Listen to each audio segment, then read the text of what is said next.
വയനാട്ടിൽ പുഴയിൽ കുളിക്കാനിറങ്ങിയ വിദ്യാർത്ഥികൾ മുങ്ങി മരിച്ചു. കോഴിക്കോട് കൊയിലാണ്ടി സ്വദേശികളായ ആഷിഖ്, അദ്നാൻ എന്നിവരാണ് മരിച്ചത്. ടൂർ വന്ന വിദ്യാർത്ഥികൾ മടങ്ങിപ്പോകും വഴി ബാവലി മഖാമിന് സമീപം കുളിക്കാനിറങ്ങിയപ്പോഴാണ് അപകടമുണ്ടായത്. ദീപക് മോഹൻ വിവരങ്ങളുമായി. ദീപക്, ഇപ്പോൾ ദാരുണമായ സംഭവമാണ്. വയനാട്ടിൽ 2 വിദ്യാർത്ഥികൾ മുങ്ങി മരിച്ചു എന്നുള്ള വിവരം. കൊയിലാണ്ടി സ്വദേശികളാണ് മരിച്ചത്. എപ്പോഴാണ് ഈ സംഭവം?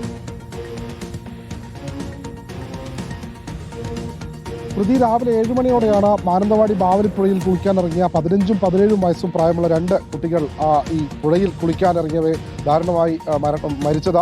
രാവിലെ ഇവർ പുഴയിൽ കുളിക്കാനിറങ്ങിയ സമയത്താണ് ഈ സംഭവം നടക്കുന്നത്. പിന്നീട് ഫയർഫോഴ്സും സന്നദ്ധ പ്രവർത്തകരും ചേർന്നാണ് മൃതദേഹം പുഴയിൽ നിന്ന് കണ്ടെടുത്തത്. ഇവർ മൈസൂരിൽ വിനോദയാത്രയ്ക്ക് പോയതായിരുന്നു. അവിടെ നിന്ന് തിരികെ വീട്ടിലേക്ക് മടങ്ങുന്നതിനിടെ രാവിലെയോടുകൂടി ബാവലി മഖാമിലെത്തി സുഹൃത്തുക്കളോടൊപ്പം പുഴയിൽ കുളിക്കാനിറങ്ങി. ഇവരുടെ കുളിക്കുന്നതിനിടെ സുഹൃത്തായ മുബഷീർ പുഴയിൽ അകപ്പെടുകയായിരുന്നു. പിന്നീട് മുബഷീറിനെ രക്ഷിക്കാനായാണ് ഈ 2 ആളുകൾ കൂട്ടുകാർ പുഴയിലേക്ക് ചാടിയത്. പക്ഷേ പിന്നീട് അവർ പുഴയിൽ അകപ്പെടുകയായിരുന്നു. ഇപ്പോൾ കോഴിക്കോട് കൊയിലാണ്ടി സ്വദേശികളായ 2 പേർ, അദ്നാനും അതുപോലെ ആഷിഖും 15ഉം 17ഉം വയസ്സും പ്രായമുള്ള കൊടുവള്ളിയിലെ വിദ്യാർത്ഥികളാണ് ഇവരാണ് പുഴയിൽ ഒഴുക്കിൽപ്പെട്ട മരിച്ചത്.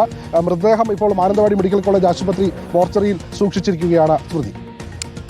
ദീപക് മോഹനാണ് വിവരങ്ങൾ നൽകിയത്.